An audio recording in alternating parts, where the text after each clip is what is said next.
So I've done an inverse, goals for 2025. Anti-goals for 2025? Yeah, I've done anti-goals. I've canceled all my gym memberships. Oh, you're trying not to go. I thought these were going to be like, I don't want to start smoking, no crack this year.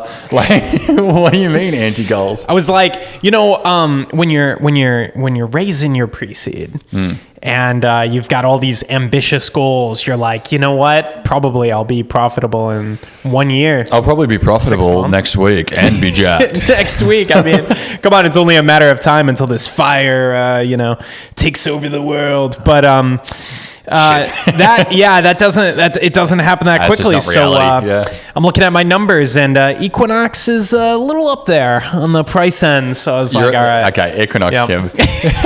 That makes sense as to why you wouldn't maybe be. So I'm not canceling working out. Yeah, I'm just canceling Equinox. Did you see what our gym was starting to look like when you came in? You have a gym? We just started. In this office? In this building, yeah. Really? Yeah. Well, I mean, so you've been here a few times. To give everyone a bit of layout, we've got 2 floors.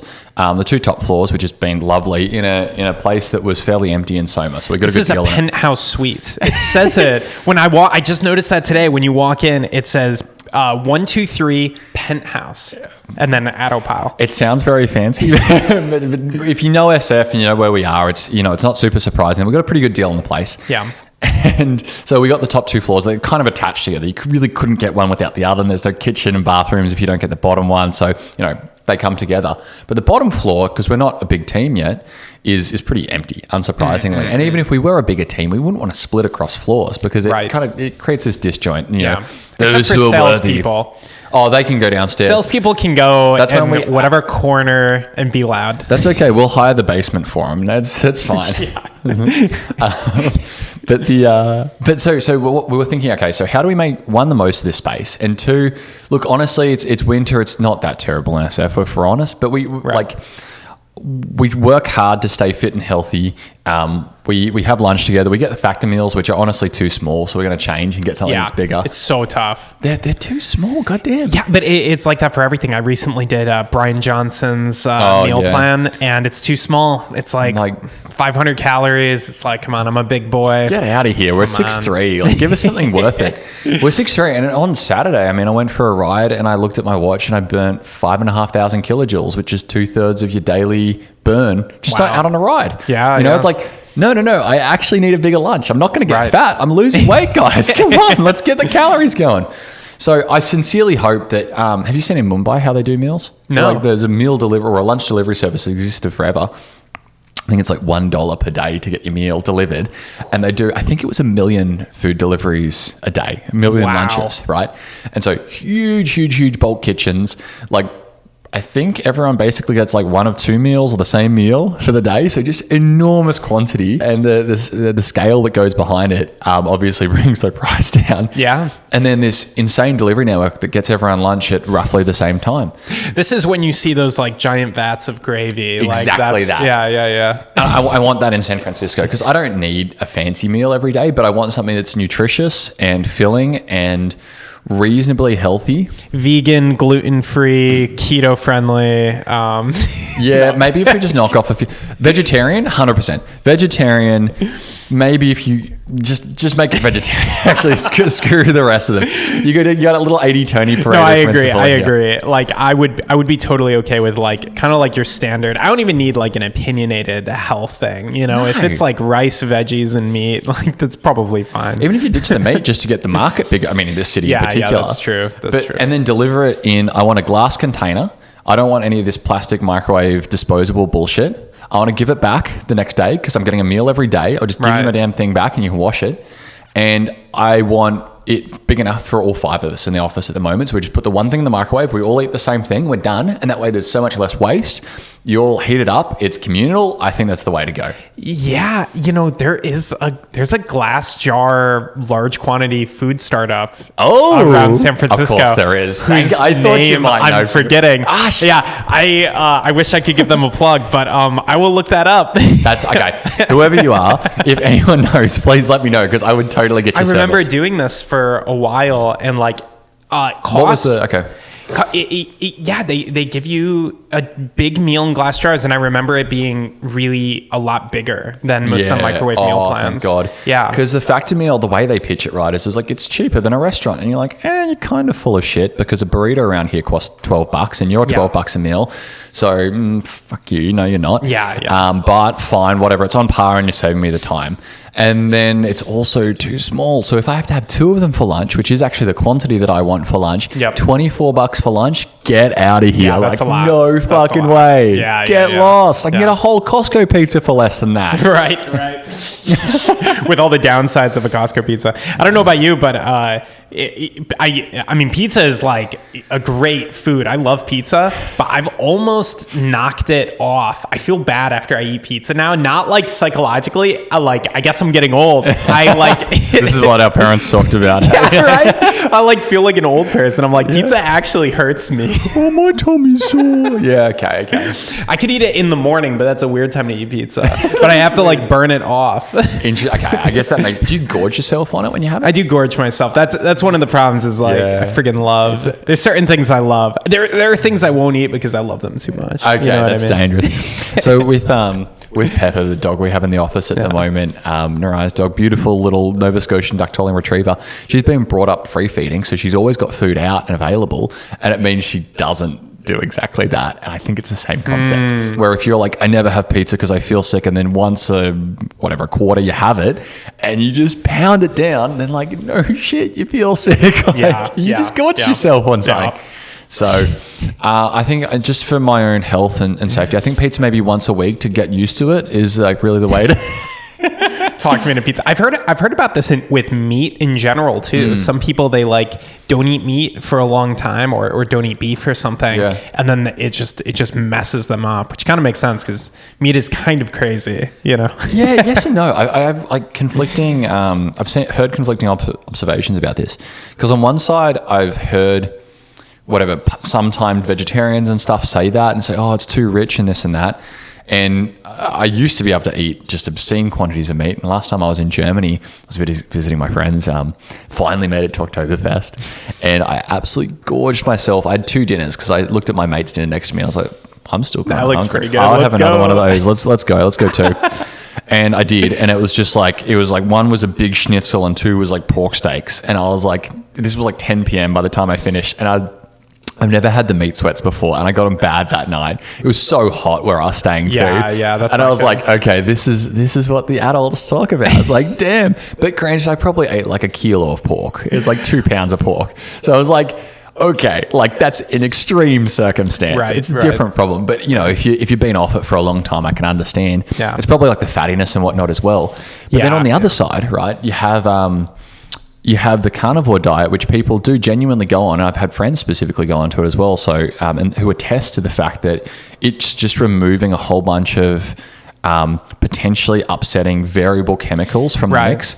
Because in meat, I mean, like we're all mammals. We're biologically extremely similar, and they are, according to many, easier to digest. Right. So I'm not sure how to rectify that, you know? Yeah, my current take, like how I synthesize all of this is like there are probably 2 correct balances, 1 carb leaning and 1 not carb leaning.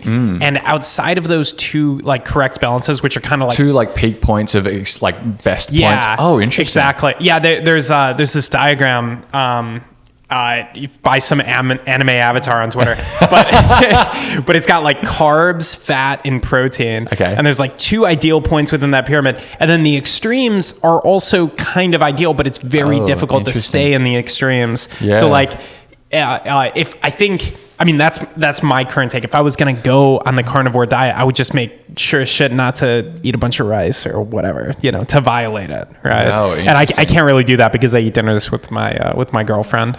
So yeah, makes sense. She would make me eat something. Have you ever heard the podcast Science Versus? No. Okay, it's a great podcast. I think it's like top 25 on Spotify. And it's by it's an Australian presenter at the very least. And I'm pretty sure they're based in the universities and whatnot they're talking to. And she did one on the keto diet and its origins in science, and does it actually make you feel better? And they go through, you know, they typically have something in the order of like 60 to 100 citations, like paper citations at the end of it. They're pretty well researched. And they talk to like typically scientific experts, and like they go deep. And the answer is, it does seem that keto can be meaningful for you if you do it properly, which is really hard. Yeah. And there are sometimes negative side effects. And I listened to this with my girlfriend, and and she sort of looked at me as if I was thinking, oh, that sounds pretty good. And she was like, hell no, absolutely not. Like, we're not doing that. I'm like, okay, yep, sure, honey, fair enough. And yeah, fair enough. Yeah. It sounds annoying. I tried to do keto for a month once. I don't know if I told you this. No. Yeah. And I think I was successfully able to get on because I was peeing on ketone strips. Okay. I love how like any sufficiently like Silicon Valley. It always sounds like Scientology or something weird, right? Like, oh, you got to get your ketone strips and make sure your levels are all in balance. But yeah. So I did it for a month, and I think it actually helped. I get headaches a lot. Probably a bunch of people get headaches a lot. Yeah. So my headaches completely went away. Oh. But I was very tired. Yeah. And that was kind of my takeaway. But the energy levels did feel consistent for me. So that was like my takeaway. But I do like dieting because I think it's like psychologically like an interesting thing to like mess with your brain with. Like that's why I like fasting. I tried to do I don't think I made it fasting. to a week. Yeah, as That's like a sadistic. psychological exercise. No, it is kind of, but like it's also like, you resist this thing and then your brain literally starts to change, and you can kind of feel that change, right? Yeah. Like all of a sudden, because like after 3 days you stop craving food. Of solid fasting or like morning and fasting? I only did water fasting, and then 3 days. 3 days of nothing but water. So clarify, like that's what you mean. I did a 5 day or 6 day, I can't remember, but 5 day or 6 day water fast. But I think on the third or fourth day I cheated and drank beef broth. So yeah. So damn, there's some of that salt and protein. Yeah. They say you got to get salt, and that makes sense. Yeah. And it's a little bit of cheating. But I don't think you felt better for it, the fasting. I think, I mean, I don't know. I think it changes you in an interesting way. I don't know if like any of those insights have lasted, because I feel like I've completely regressed back to like, right. Like, I think doing hard things is good for you. Like, I really, that might be the broader. Yeah, point. I think so. For me, it's exercise and adventures, and like, there was one trip, cycling trip I did when I was living in Germany, where we'd planned to go cycle down to Italy, and the weather was just atrocious the weekend that we were leaving. And so we cycled on our way down, and it was like a lot of climbing. You're in the Alps. It was, thousands of meters of elevation gain in like rain that at the top became slushy, like icy rain. And you're in like a rain jacket in the middle of nowhere, and you just passed a sign that says Toten sein, which in German means to be dead. And you're like, we just went over a saddle, so there's no going back now, because even if we wanted to, it would be more climbing, Right.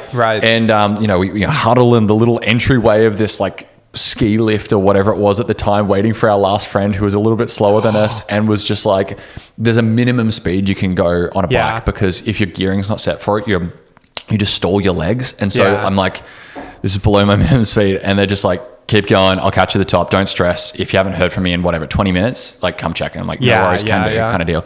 So I go up at my like kind of minimum speed. I'm at the top. I'm like, God damn, like hopefully it comes out. But I've never complained about cycling since. And God damn, did I feel good afterwards, Yeah, like, absolutely. What a way to be. I think like there's, when you do hard things, like at some points in my life, it's been like pretty hard to get out of bed. Yeah. You know what I mean? Oh yeah. Like you're like, warm in here, or you're just like, I don't really want the day to start yet. How about we do this later? Yeah. But you do some really hard thing, and it kind of reminds you like, oh yeah, I'm like, I'm not as fragile as I kind of felt. Exactly. Yep. Yeah. Or you have like little pains or whatever. Yeah. It's like, that ain't nothing, son. It's nothing. Yeah. No, absolutely. Yeah. Seve, can I ask you, have you got any Christmas gift recommendations? That's a good question. It was a ploy. I actually brought props. Do you want to see mine? Yeah, let's look at yours. Okay, I've got two. These are some fun ones. So firstly, I'm going to hand you this one. This is called a fat pee-pee. Oh, interesting. Literally, the description's fantastic. It's something you can keep it in your fifth pocket in your pants. It's a tiny little flick out knife. Although How do you can't flick really, this out? you can't actually open it with one hand. I think for it's like legality reasons, but you need two hands to open it. And it's basically just a little box cutter, but it's shorter than just your index finger. Like it's about pinky length. It's absolutely tiny. It's kind of the size of a single blade in a typical box cutter. And I love the name. It's hilarious. I like it. It's from Stabby Labs. And I think that if you get the 2-pack, it's about $15 a piece. And it's got this really satisfying, just like click action to it. I know. It's good. It's good. So good if you are doing an ASMR channel. Yeah, it's also just an entertaining. I mean, we need to cut boxes open with all like everything we get from JLC, Amazon, etc. constantly. So I wanted something for my desk to just like open them up, and like I couldn't think of a more fun option. Absolutely. Okay, that's pretty good. What's that called again? The fat pee-pee. Fat pee-pee from Stabby Labs. From Stabby Labs. And then this one. This is an electric water pistol. Oh my gosh. This is crazy. I saw this for the first time. You can shoot at the glass on the door, for example. Whoa. That's got some kick. Oh, I think it's empty. The water's just about run out. That shoots pretty... That's really like a bullet. Like it's like a water stream like that big or something? Yeah, it's like a little glob of water that it hucks out at a time. It's super fun. So, I mean, this was completely unnecessary, but I for the four of us up here in the office at the moment, I grabbed one each because like it's pretty fun. So I got that were my office Christmas presents this year, and it's just kind of fun to have. Like a lot of offices have Nerf darts. You want your colleagues' attention, that type of thing. It goes a long way. Yeah. As long as you're not too soft, getting hit in the back by like a small glob of water, it's the same. Small thing. globs are good. Small globs are good. Not a continuous stream. That'd be too much. But the electric water pistols you just pick up. You also have an outdoor portion, so we do. There's a nice appropriate space to use it. I don't know. I'm sure it's never used there. It's got to be a surprise attack, right? Oh yeah. Every office Nerf war begins with a surprise attack. It's just kind of annoying otherwise. It's like having an annoying little kid around who shoots the Nerf dart and you're like, I can see you. That's not how the game and you works. don't want to plan it out because that takes some of the joviality away from it. Oh no, you can definitely plan it out as long as it's hilarious when it happens. That's it. That's the most important thing. I wish I had more employees and we could challenge you to a sort of a war of sorts, like a street fight. A street fight. Anchorman style. How much does this water gun, like how much does that run people back? I think it was about $30. $30? That's not bad. It's not bad. That's really good, fun. actually. I know. I did want to modify it. I want a bigger spring. I obviously want it to be USB-C chargeable and a different battery and the likes. That's a game for a different day. That's we used to do that in college. Like really easy way to like you just replace a 5-volt battery with a 12-volt battery and Nerf guns. They're just better. They shoot like 10 times as fast. Sick. Yeah, that's the way you want to be. In college, we had this kind of like Nerf gun mounted on this I don't know, like a turret thing, or like a moving turret, and that would auto target with YOLO computer vision algorithm. Nice. I was thinking about the same for these ones, and we were like, we're gonna get in trouble for this, but then. Somebody who is quite smart in the I don't know, as part of like the RPI committees or whatever was like, accepted students will probably think that's cool. So we got to use it at Accepted Students Day and point a Nerf gun at a bunch of accepted students and let them press the button. Let them I think they shot us. I think they were like, do not shoot an accepted student. And we were like, What if they're going to quit? If they're not cool, we don't want them around here. Look, are they going to come? Yeah. Exactly. Like, we're just going to quit university? Like, get out of here. All right, let's hit it. Let's hit it full speed. Last week we tried to talk about Willow, but we were like, we did a bad job. Yeah, we were like, what is this quantum computer thing? And specifically, actually, why do I care about this quantum computer? Yeah, thing? why I is think it was kind of where important? we ended up at. Yeah. So Willow, the interesting headlines of it were basically it's a bunch of logical qubits on a chip that are like they've densified it. It's reliable and it's kind of cool. I believe there are two. The specs that matter about a quantum computer are a little bit different to a traditional, but maybe we start right at the basis. Yeah, I this is going to be my sort of like quantum computers in 20 seconds from what I understand from looking it up. So a quantum bit, a qubit, is kind of like it's in a state of superposition or it's entangled or whatever. The point is it is not like a normal bit that has a defined thing. It could be in either bits. Gates, which are on a quantum computer, can put a bit into superposition or it can entangle two bits together. And using this, you can perform operations. Where there's development all over the place, like the number of qubits, but there's also the quality of the gates. Gates are not completely reliable, especially when entangling two bits together. Yeah. So if you have a physical qubit, so one of these specific gates or a single bit, everything from like a straight electromagnetic field running through it or a little bit of thermal noise or whatever can trip it into basically an error state, an inaccurate output. And so what Google has worked out how to do is make a logical qubit. It's basically a collection. You can think of this as like error correcting memory, which will self error correct for all of those types of things by entangling like 32 qubits, I think it was, together they managed. And that way it would self error correct to make something that did function. I hate to use the term deterministically, but in traditional computing thinking, it would basically be deterministically. Right. Which is pretty cool, right? Oh, yeah. Like error correcting algorithms in RAM were I mean, like you couldn't build them on a computer remotely. You couldn't. It's essential, yeah. And I mean, like every protocol basically has some kind of like hash you check on it. Like error correction is essential, and errors happen all over the place. And so just fix them is really the answer. Right. The answer of modern computing to make things efficient. Maybe to like give an extra example from all the quantum speak of what this actually means, particularly in an engineering context or electrical engineering context. Imagine that you had a lock with 3 bits as the combination. If you set up, just think of this in terms of like electrical logic gates, your ANDs, ORs, NANDs, XORs, etc. If you set up that logical circuit as the like quote unquote algorithm behind the lock that takes this 3-bit input key and it opens or not, what you can do with a quantum computer is basically set up each of the qubits as one of those gates, and you have an output, and it will solve those possible inputs. Obviously 3 just means you have 8 combinations, so it's pretty easy for original computer, but it'll solve that instantly.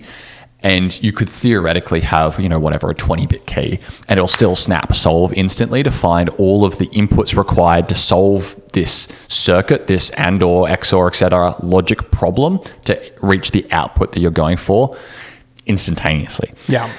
Which is pretty cool. Like beyond just cracking locks, which is what people talk about cryptography. And I learned apparently it's only RSA keys, the prime number keys, that are susceptible to these cryptographic attacks, apparently. So the, what were they? There were elliptically based cryptography is safe. I learned this as well. Relatively safe, at least. We haven't learned how to crack it yet. Yeah. But in the space of resolving large parallel things, like, for example, auto layout, right?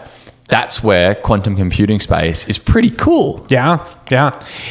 Layout is an interesting one of these problems, like where to put the chips on a circuit board, right? Yep. It's one of these interesting problems where you have to try a lot of things, and like it's almost like there's a category of things like solving traffic, where like almost like organic things will solve it naturally. So it's almost in some ways it's a very natural flow problem, and so it might fit into one of these algorithms sooner rather than later. It's not like you don't need to create a kind of like the Harvard architecture or whatever, where you're actually like processing and doing math and all of that. It's kind of like, just like kind of draw a line and you're good. It's almost solving it geometrically in the like natural way. Yeah. You just iterate on this algorithm. The interesting thing apparently as well about the quantum computing quantum computers is that they're very good at solving discrete problems, like this logic gate type stuff instantly, but continuous problems, actually, they're not any better. Oh, really? Yeah, that's actually why like RSA keys are safe because RSA keys are prime numbers, they're integers. Whereas if you have these elliptical curves, you have continuous variables, and quantum computers aren't like, they're not better in that domain. So can you reassure all the people with Bitcoin holdings? Fuck no.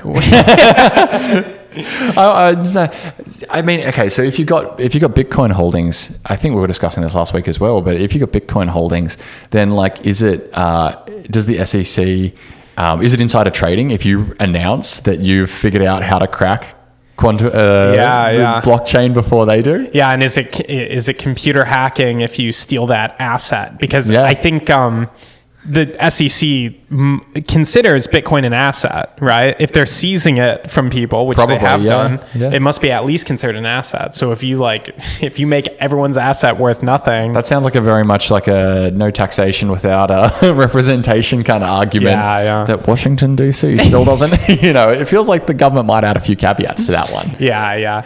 You can't mess with banks. At the end of the day. As we're learning with this whole debanking. Did we talk about debanking?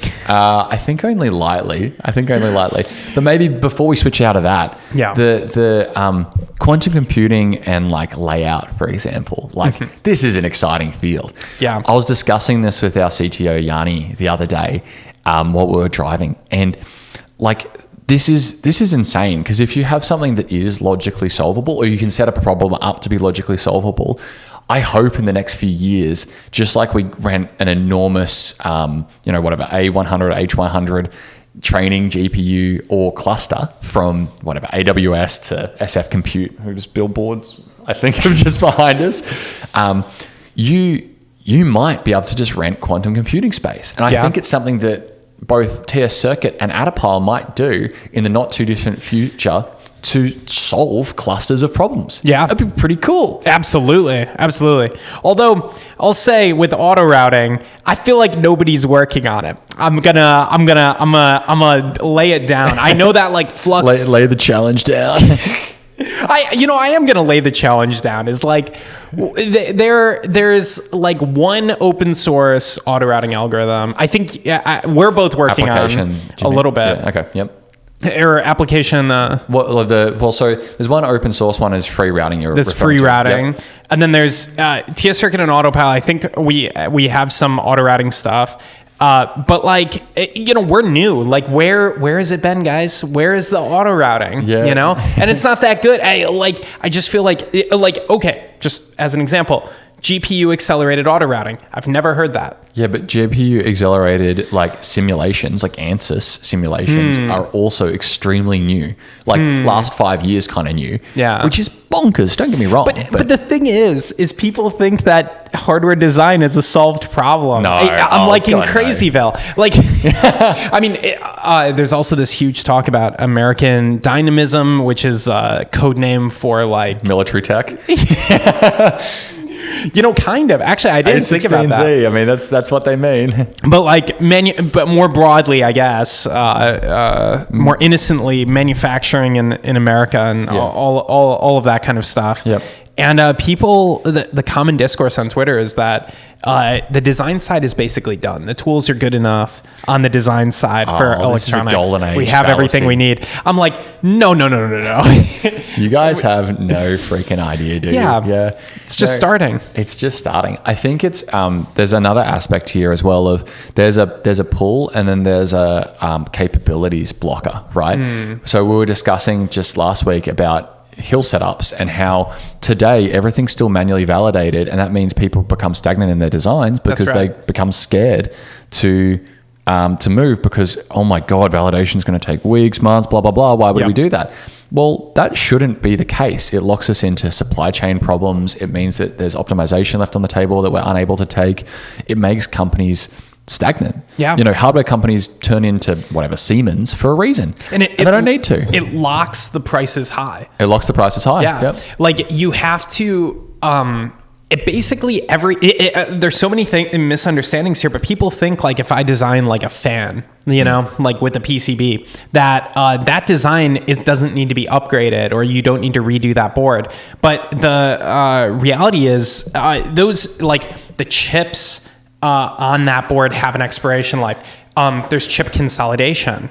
You don't need, for example, most people, they don't need to buy a discrete ADC. Their microcontroller probably has one. Yeah. And so all of that can drive costs down. There's a lot of optimization left on the table. And Wi-Fi, Bluetooth, all these standards change. You have to change the chip. So basically every board needs to be redone, and maybe not every 5 years, but quite often, right? Yeah. Certainly. Part of the reason military tech, for example, is so expensive is because the Black Hawks helicopters, right, for example, are still being maintained. And I'm trying to remember, I can't remember exactly which family of processors they run for their flight computers, but it's some 5 megahertz, super old school, custom instruction set kind of job whatever it came out, the 70s or the 80s, something like that, right? And you think, well, these boards are costing an arm and a leg, and we're either harvesting the chips from somewhere, some old stock that were in storage for ages. Guys, come on. Microcontrollers are cheap these days. Yes, there's some revalidation that needs to be done. But if you got onto the mentality and the schedule of constantly up-revving things like we do in software, and like I say, constantly, at a reasonable rate, every couple of years, then your development costs don't need to go up if you have good tooling. They can stay steady, but instead you get to keep pace with, the reality of the availabilities of today, the supply chain of today, the capabilities and the standardizations that you can make across your fleets, all of that type of stuff. There's so much both optimization and supply chain left on the table here if you don't if you don't jump into it. Very few people accept this in software, so almost nobody will accept it in hardware. But your test suite, if you have a really, really good test suite, really good validation, that's actually many times more valuable than the product. Like your test suite code can be 10 times bigger, test tons of scenarios. You might be recreating the software under it all the time. We were talking last week about people rewriting libraries in Rust from Python to Rust or TypeScript to Rust. What enables that is incredible test suites. And then some of the stickiest software, have you ever heard of SQLite? SQLite, one of the most popular databases in the world. Embedded in Python, for example. Embedded everywhere. Yeah, it used to be embedded in web browsers too. Briefly. There was a web SQL, and it used SQLite, but that became very controversial because they were like, why are we using SQLite? And this was one of the motivating reasons for removing it is SQLite, they do not release their test suite. So when you're like, why isn't there a ton of forks? Why isn't there stuff there? The test suite is when you have a piece of software that's not even that big, you can fit all of SQLite in a single C file that's not that big. The test suite becomes the most valuable thing. Yeah, interesting. So that's interesting. SQLite also has an interesting license, if I remember correctly, because there is some weird commercialization stuff behind it. There was a couple of guys who wrote it, and they're trying, it was one of the earlier attempts of open source software to make money from a handful of developers, before we kind of moved to the contemporary at the moment, at least, like sort of sponsorship type model of just here, I'll buy you a coffee, or we as a company need this to exist, so we'll hire you and you can kind of do your thing externally, internally, whatever, that type of model. So they've got some weirdness going there too. So it makes sense that they've tried a whole bunch of things like keeping your test suite private, which I hadn't thought of. Maybe it's a great idea, but I probably shouldn't because I actually quite like having people test everything. Yes. Yeah. I mean, I couldn't accept a contribution. We require basically a test per contribution. So it would be really difficult for other people to contribute. Yeah. But I do think it's kind of a good model for preventing somebody from stealing your mandate. Your mandate from heaven? No mandate from heaven, Yeah, but then you kind of just lose the favor of heaven by getting cut out of the browsers. Look, you got to cut down rebellions, okay? Yeah. All right? If you want your dynasty to live on. Beauty. Well, Seve, thank you very much. Matt, I appreciate your time this week. I'll catch you soon. Talk to you soon.